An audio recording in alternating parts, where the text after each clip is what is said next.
Hello दोस्तों, मैं आपको सुनाने जा रहा हूँ आज की कहानी कच्ची उम्र का प्यार भाग 8। 2 हफ्ते बाद आरती को क्लास में देखकर सुकून आया, जान में जान आई। 2 हफ्तों में आरती का सिलेबस काफ़ी छूट गया था। उसने हमसे एक्स्ट्रा क्लासेस में इसे कवर करने को कहा। हमने भी उसे एक्स्ट्रा क्लास देने के लिए राज़ी हो गए।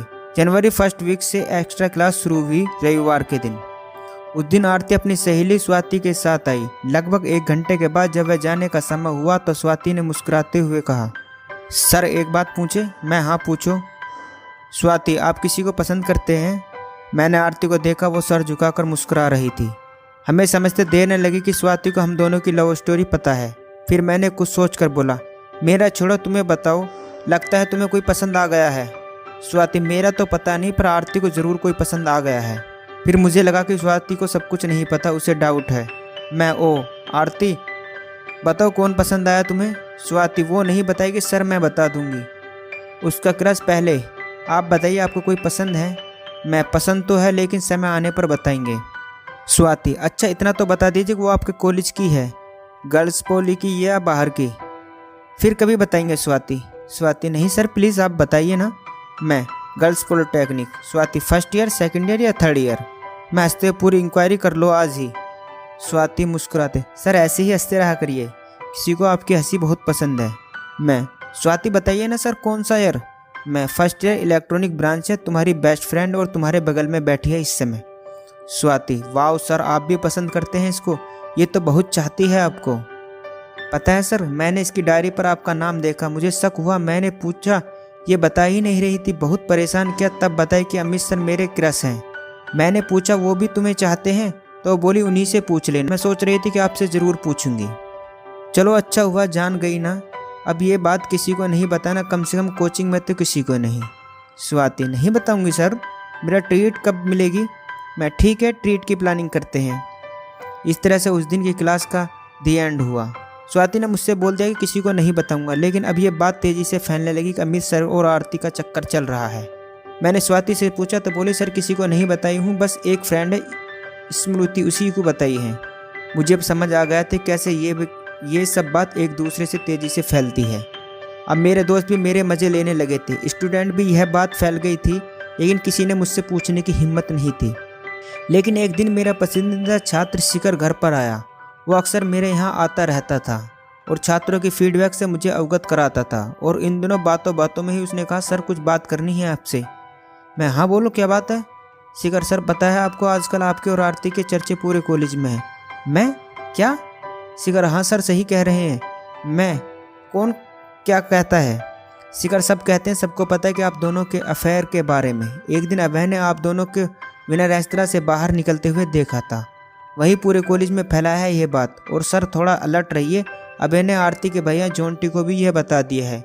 वो बहुत बड़ा गुंडा है और आरती की कोचिंग भी बंद करा सकता है और आपके लिए भी दिक्कत पैदा कर सकता है। मेरी तो फिर से सिट्टी पिट्टी गुम हो गई, क्योंकि जोंटी काफ़ी बिगड़ैल तरह का लड़का था और मैं ठहरा सीधा साधा। उसके बारे में मैं पहले से ही पता था। मैं आरती के प्यार में इतना मशगूल था कि इन सब चीज़ों का ख्याल ही नहीं आया। लेकिन अब शिखर की बात सुनकर मैं सोच में पड़ गया। शिखर, सर टेंशन न लीजिए आप, अगर कोई दिक्कत होती है तो मैं रजनी भैया से बोल दूंगा, वो जोंटी से बड़ा गुंडा है, वो समझा देंगे तो वो समझ जाएगा। ये सब बातें करके शिखर तो चला गया, लेकिन मेरे लिए बहुत बड़ा सर दर्द छोड़ गया। अब तो आरती को कॉल करने से भी डर लग रहा था। तभी आरती का कॉल आया। आरती, क्या कर रहे हैं मिस्टर वैलेंटाइन? मैं, कुछ नहीं यार, बस टेंस्ड हूँ। आरती, क्यों क्या हुआ? मैं, तुम्हारे भैया कभी कुछ पूछ रहे थे तुमसे? आरती, नहीं तो। अरे हाँ, एक बार पूछे थे कि अमित सर कहाँ रहते हैं। मैंने पूछा क्यों, तो बोले 2 लड़के पूछ रहे थे, उनसे मिलना है। आरती की ये बातें सुनकर मेरी हालत और ख़राब हो गई। आरती, क्यों क्या हुआ, क्यों चुप हो गए आप? मैं, तुम्हें पता है तुम्हारे भैया को सब पता चल गया है हमारे बारे में। आरती, क्या सच? मैं, हाँ, अभय ने हम दोनों को विनय इस तरह से बाहर देखा था और सबको बता दिया कॉलेज में, और तुम्हारे भैया को भी। आरती कुछ सोचकर, अच्छा सुनिए आप डरिए मत, हम दोनों ने कौन सा गलत काम कर दिया है, बस प्यार ही तो किया है। मैं, डर नहीं रहे हैं, डर इसलिए रहे कि कहीं तुम्हारी कोचिंग ना बंद हो जाए, फिर मिलेंगे कैसे? आरती, मैं उनके कहने से कोचिंग आना थोड़ी बंद कर दूंगी, खुद घूमते रहते हैं दिन भर, ना कोई काम ना धाम। अच्छा सुनिए, ये सब चिंता छोड़िए, कल रोज डे है, याद है ना आपको? मैं, हाँ याद है, एक रोज़ को रोज़ देना है कल। आरती, अच्छा जी रोज़ तो आप हैं। मैं, चलो मैं मार्केट जा रहा हूँ, बाद में बात करते हैं, bye. Aarti, bye, miss you. मैं, मिस यू टू। आरती की हिम्मत भरी बातों से मुझे काफ़ी राहत मिला। रात के 12 बजते ही आरती का मैसेज आया। I ask for flower but God give me a rose, you are the rose, happy rose day mister. मैंने भी मैसेज किया, our love is like a rose, it will bloom for ever, happy rose day miss Rosie. उस दिन आरती class में 10 minute पहले ही आ गई, एक दूसरे को रोज़ जो देने थे। इस तरह हम दोनों वैलेंटाइन वीक के हर दिन 10 मिनट पहले पहुंचकर एक दूसरे को विश किया, बस विश और कुछ नहीं। हाँ, टेडी डे के दिन टेडी, चॉकलेट डे के चॉकलेट भी दिए एक दूसरे को। 13 फरवरी को किस डे था और उस दिन और 14 फरवरी के दिन क्लास बंद था। 14 फरवरी आने वाला था, उस समय रात के 12 बज रहे थे। तभी आरती का कॉल आया। ख्वाहिशों के समुंदर के सब मोती आपके नसीब हो, आपके चाहने वाले हम सब और आपके हरदम करीब हो। कुछ यूं ही उतरे आपके लिए रहमतों का मौसम, कि हम आपकी हर दुआ हर ख्वाहिश कबूल हो। जन्मदिन मुबारक हो मिस्टर वैलेंटाइन। आरती कशिश भरी आवाज़ों में ये पंक्ति सुनकर मेरा मन खुशियों से भर गया, यूं कहूँ तो दिल गार्डन गार्डन हो गया। मैं, thank you so much sweetheart and happy Valentine day. Aarti, सुनिए, मुझे मिलना है आपसे आज दिन में। मैं, खुश हो तो सही में?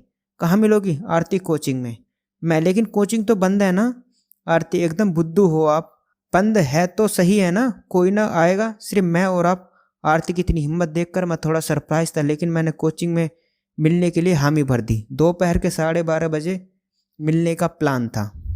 क्या दोनों एक दूसरे से मिलेंगे? जानने के लिए पढ़िए अगला भाग। दोस्तों, बस इतना सा था ये भाग। दोस्तों, कहानी अच्छी लगी हो तो चैनल को सब्सक्राइब करना।